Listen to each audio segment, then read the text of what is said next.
పార్వతీపురంలో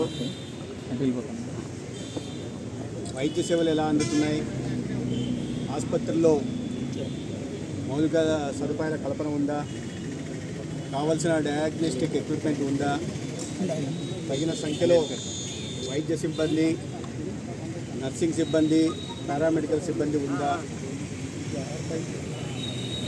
ఒక్కొక్క కేంద్రంలో అది ఆరోగ్య మందిర్ నుంచి, ఆయుష్మాన్ ఆరోగ్య మందిర్ నుంచి ప్రాథమిక వైద్యశాల, అదేవిధంగా సిఎస్సిలు, ఏరియా హాస్పిటల్, జిల్లా ఆసుపత్రుల్లో తగిన సంఖ్యలో మందుల సరఫరా జరుగుతోందా, ఇతరత్ర ఇబ్బందులు ఏంటి, కొరతలు ఏంటి, ఈ గిరిజన ప్రాంతాల నుంచి వచ్చిన పేదలు, నిరక్షరాస్యత ఎక్కువ కలిగిన పేదలు వస్తున్న సందర్భంగా వారికి మెరుగైన వైద్య సేవలు అందుతున్నాయా, కావాల్సిన వాటికి రెఫరెన్స్ కేజీఎస్ పంపుతున్నారా, బాలింతలకు కానీ పౌష్టికారం లేకుండా ఉన్న పిల్లలకు కానీ సరైన పౌష్టికారం అందించడం, పూర్తిగా పేదలు ఒక సంతృప్తికరంగా మళ్ళీ వెనక్కి వెళ్తున్నారా లేదా అనే విషయాల మీద ఇవాళ పర్యటన జరిగింది.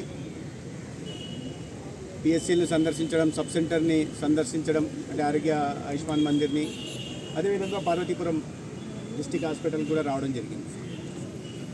దీంట్లో జిల్లా కలెక్టర్ నుంచి గౌరవ శాసనసభ్యులు పార్వతీపురం శాసన విజయచంద్ర గారు, జగదీశ్వర్ గారు, జయకృష్ణ గారు, ఇతర మహామంత్రిత్వ శాఖకు సంబంధించిన సీనియర్ అధికారులైన హరికిరణ్ కమిషనర్గా ఉంటున్న ప్రాథమిక వైద్యకి, సెకండరీ హెల్త్కి కమిషనర్గా ఉంటున్న హరికిరణ్ గారు, సిరి గారు కూడా రావడం జరిగింది.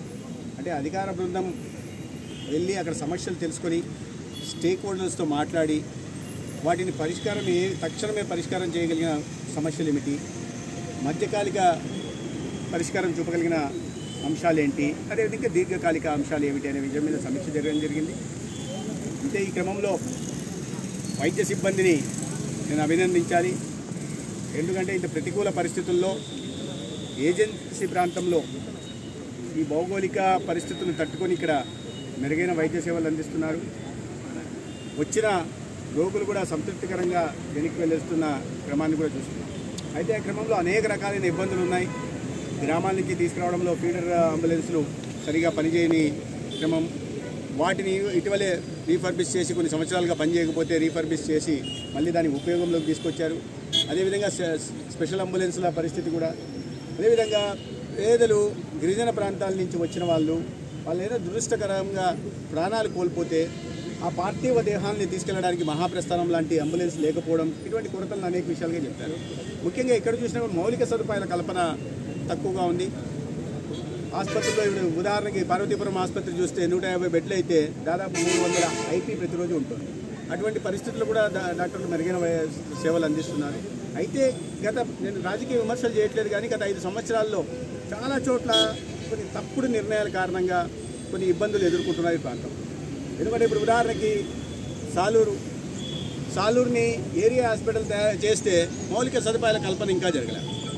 ఎప్పుడు 4 సంవత్సరాలుగా ఇంకా పనులు జరుగుతూనే ఉన్నాయి. ఎప్పుడు మౌలిక సదుపాయాల కల్పన జరిగేది, ఎప్పుడు ఆసుపత్రి మొదలయ్యేది, ఎప్పుడు వైద్య సహాయం అందేది? 4 సంవత్సరాల కాలం సరిపోలేదు. అదేవిధంగా కురుపాంలో కానీ,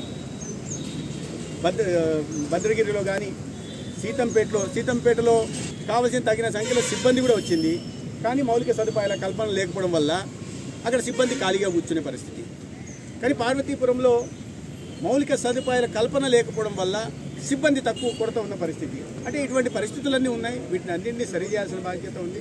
కాబట్టి తగినంత త్వరలో మౌలిక సదుపాయాల కల్పన ఎక్కడైతే అప్గ్రేడేషన్ జరిగాయో 30 బెడ్ల నుంచి 50 బెడ్లకి, లేదా 30 బెడ్ల నుంచి 100 బెడ్లకి అప్గ్రేడేషన్ జరిగాయో వాటిలో మౌలిక సదుపాయాల కల్పన చేసి తగిన సంఖ్యలో సిబ్బందిని మంజూరు చేసి మెరుగైన వైద్య సేవలు గిరిజన ప్రాంతాల్లో పేదలకు అందేలాగా ఈ ప్రభుత్వం చర్యలు తీసుకుంటుంది.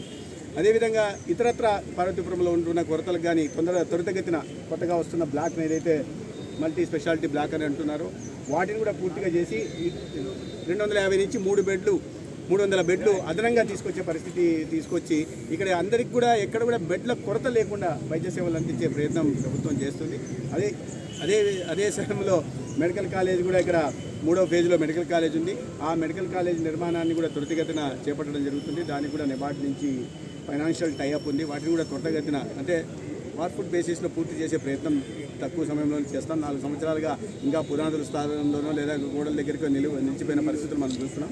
అలా కాకుండా దాని మీద ప్రత్యేక ఇటీవలే రాష్ట్ర గౌరవ ముఖ్యమంత్రి గారు చంద్రబాబు నాయుడు గారు సమీక్ష నిర్వహించి ఏదైతే కాలేజీలు 12 కాలేజీలు కొత్తగా ప్రారంభించాల్సి ఉందో వాటి మౌలిక సదుపాయాల కల్పన మీద, అదేవిధంగా సిబ్బంది కూడా, ఎందుకంటే రేపు ఎన్ఎంసీ వచ్చినప్పుడు అక్కడ ఇన్ఫ్రాస్ట్రక్చర్ డిఫిషియన్సీ లేదా ఫ్యాకల్టీ ట్యూటర్స్ డిఫిషియన్సీ లేకుండా చర్యలు తీసుకోవాల్సిందిగా వారు ఆదేశించడం జరిగింది. దానికి అనుగుణంగా మెరుగైన విద్యని పేదలకు అందించడం కోసం ముఖ్యంగా పార్వతీపురం మన్యం జిల్లాలో ఏఎస్ఆర్ కానీ మన్యం జిల్లాలో 2 కాలేజీలను కూడా పూర్తి చేసే కార్యక్రమం కూడా ఈ రాష్ట్ర ప్రభుత్వం చేపడుతుంది.